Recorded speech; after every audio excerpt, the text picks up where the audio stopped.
సర్కారు ముందు చూపు లేని విధానం, అధికారుల నిర్లక్ష్యం కారణంగా దొడ్డు బియ్యం వేలానికి గడ్డుకాలం వచ్చింది. గ్లోబల్ టెండర్లు పిలిచినా ఒక్క టెండర్ రాకపోవడం చర్చనీయాంశంగా మారింది. సివిల్ సప్లై అధికారుల నిర్వాహకంలో 1.40 లక్షల టన్నుల దొడ్డు బియ్యం ప్రశ్నార్థకంగా మారింది. 10 నెలలుగా రేషన్ షాపులు, గోదాంలో 500 కోట్ల విలువైన బియ్యం మగ్గుతున్నది.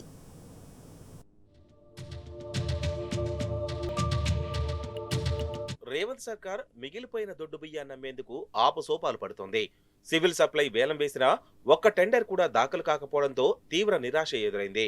వాస్తవానికి మంగళవారం టెండర్లు తెరవాల్సి ఉండగా టెండర్లు రాకపోవడంతో సివిల్ సప్లై అధికారులు ప్రక్రియను విరమించుకొని మరోసారి టెండర్కు వెళ్లే ఆలోచన చేస్తున్నట్టు తెలుస్తోంది.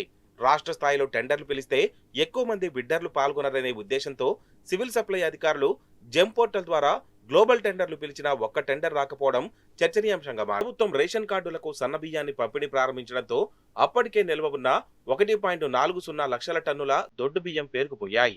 వాటిని వేలం ద్వారా విక్రయించాలని భావించి గత నెల టెండర్ల నోటిఫికేషన్ ఇచ్చినా ఏమీ పడకపోవడంతో అధికారులు కారణాలతో విశ్లేషణలో పడ్డారు.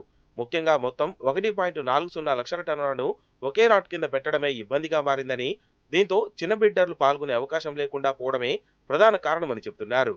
పెద్ద బిడ్డర్ల అనాసక్తి, చిన్నోళ్లకు అవకాశం లేకపోవడంతో ఎక్కడ వేసిన గొంగళి అక్కడే అన్నట్టుగా తయారైంది.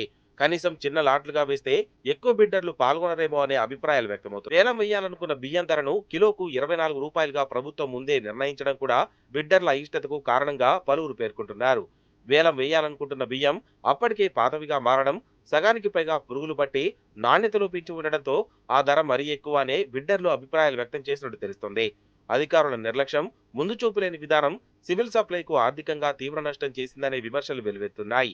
ఏప్రిల్ నుంచి రేషన్ కార్డుదారులకు ప్రభుత్వం దొడ్డు బియ్యానికి బదులు సన్న బియ్యం పంపిణీ ప్రారంభిస్తుందని తెలిసినా అధికారులు క్షేత్రస్థాయికి దొడ్డు బియ్యాన్ని పంపించడంతో 1.4 లక్షల టన్నుల బియ్యం పేరుకుపోయింది. 40,000 టన్నుల వరకు రేషన్ షాపుల్లో ఉండగా లక్షల టన్నులు గోదాముల్లో మూలుగుతున్నట్లు చెబుతున్నారు. అధికారుల ఉదాసీనతతోనే 10 నెలలుగా 500 కోట్ల విలువైన బియ్యం అటు రేషన్ దుకాణాలు, ఇటు గోదాముల్లో మిగిలిపోయినట్లు విమర్శలు వ్యక్తమవుతున్నాయి. దొడ్డు బియ్యాన్ని వేలం వేయాలని సెప్టెంబర్ 9న అప్పటి సివిల్ సప్లై కమిషనర్ చౌహాన్ ఉత్తర్వులు జారీ చేసిన టెండర్ పట్టాలెక్కడానికి 4 నెలలు పట్టింది. అధికారులు ముందుగా స్టాక్ నిలిపేసినా, లేదంటే స్టాక్ ను వెంటనే వేలంలో అమ్మినా సివిల్ సప్లైకు భారీ నష్టం తప్పదనే అభిప్రాయాలు వ్యక్తమవుతున్నాయి.